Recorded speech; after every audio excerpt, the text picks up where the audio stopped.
ইসলামী bank থেকে নাম সর্বস্ব প্রতিষ্ঠানের মাধ্যমে হাজার হাজার কোটি টাকা লোপাট করছিল জামায়াত শিবির চক্র।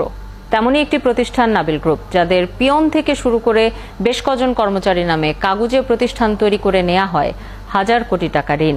৭১-এর অনুসন্ধানে উঠে এসেছিল আলোচিত এই ঋণ কেলেঙ্কারির আদ্যোপান্ত। চলুন আরেকবার দেখে নেই নয়নাদিত্যর সেই অনুসন্ধান।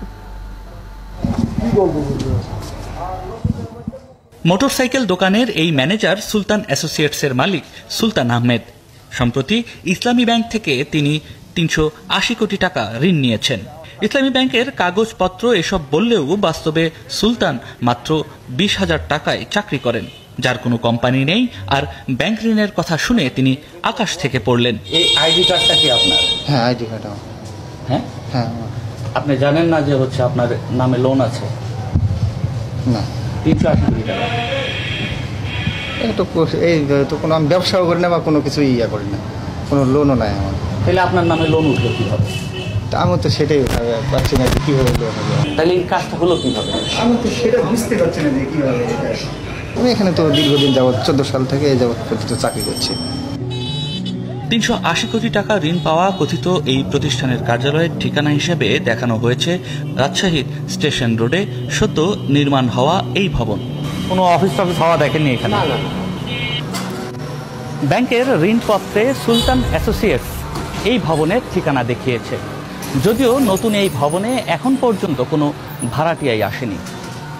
তবে এরই মধ্যে ৩৮০ কোটি টাকা ঋণ হিসেবে ইসলামী ব্যাংকের কাছ থেকে উঠিয়ে নেওয়া হয়েছে। শুধু রাজশাহীতে নয়, আমাদের হাতে এমন আরও বেশ কিছু জেলার তথ্য আছে যেখান থেকে বেনামি প্রতিষ্ঠান কয়েক হাজার কোটি টাকা উঠিয়ে নিয়েছে। তাদেরই একজন রকনুজ্জামান মিঠু ১২,০০০ টাকা বেতনে একটি প্রতিষ্ঠানের অফিস সহকারী হিসেবে কাজ করছেন। ঋণ নিয়েছেন ৯৫০ কোটি টাকা। রাস্তার মোড়ের একটি চায়ের দোকানে দেখা হয় প্রায় ১,০০০ কোটি টাকা ঋণ নেওয়া মিঠুর সাথে। আপনি ৯৫০ কোটি টাকা ঋণ নিয়েছেন? হ্যাঁ, বিয়ের কথা একটু জানলাম। ফোন দিয়েন আপনি, কাগজ ঠিক আছে কিনা?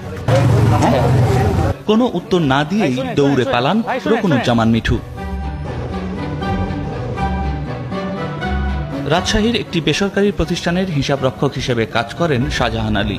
তার নামে করা প্রতিষ্ঠান SS straight line international limited ঋণ নিয়েছে ৯০০ কোটি টাকা। প্রায় ১,০০০ কোটি টাকা ঋণ নেওয়া এই ব্যবসায়ীর বাড়ি রাজশাহীর নওহাটা ইউনিয়নে। তার স্ত্রী জানান, ৯০০ কোটি টাকা ঋণ তো দূরের কথা, শাহজাহানের কোনো ব্যবসায় নেই। কি করেন শাহজাহান ভাই? এখানে ম্যানেজার না দিলে। কতদিন হলো চাকরি করে? এখানে অনেকদিন, প্রায় ৭ বছর। এমনি উনি ব্যবসাপাতি করেন নাকি সাথে?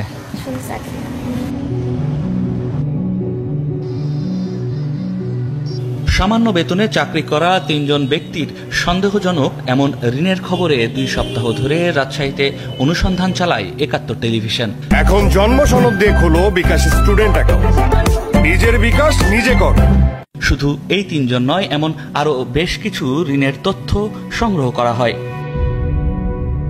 নথি পর্যালোচনা করে দেখা যায়, মিঠু জামানত হিসেবে জমা দিয়েছে ৫০ কোটি আর শাহজাহান ১০০ কোটি টাকা এবং সুলতান দিয়েছে ৪০ কোটি টাকা। জামান সিন্ডিকেটের মালিক রকনুজ্জামান মিঠুকে ঋণ দেয়া হয়েছে পাবনা জেলার সদর শাখা থেকে। ব্যাংকের তথ্য অনুযায়ী জামান সিন্ডিকেটের অফিস পাবনা জেলার হেমায়তপুর উপজেলার ইসলামপুরে। প্রায় ১,০০০ কোটি টাকা ঋণ নেওয়া অফিসের চিত্র এটি। ৪ মাস চলমান। ৪ মাস চলমান। এখানে বসে লোকজন বসে?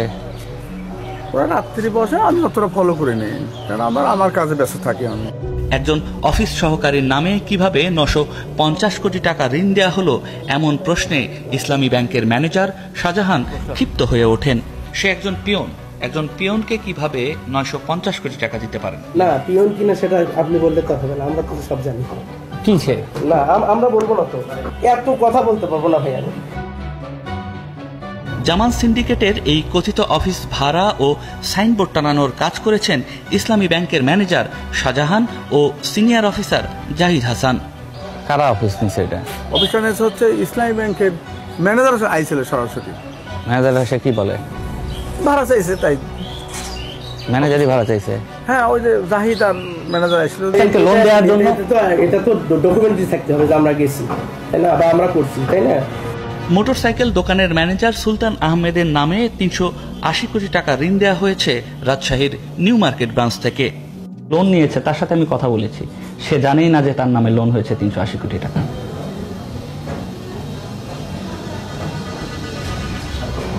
এমন প্রশ্নের কোনো উত্তর দিতে পারেননি তিনি, তবে জানান যা হয়েছে সব ওপরের নির্দেশে।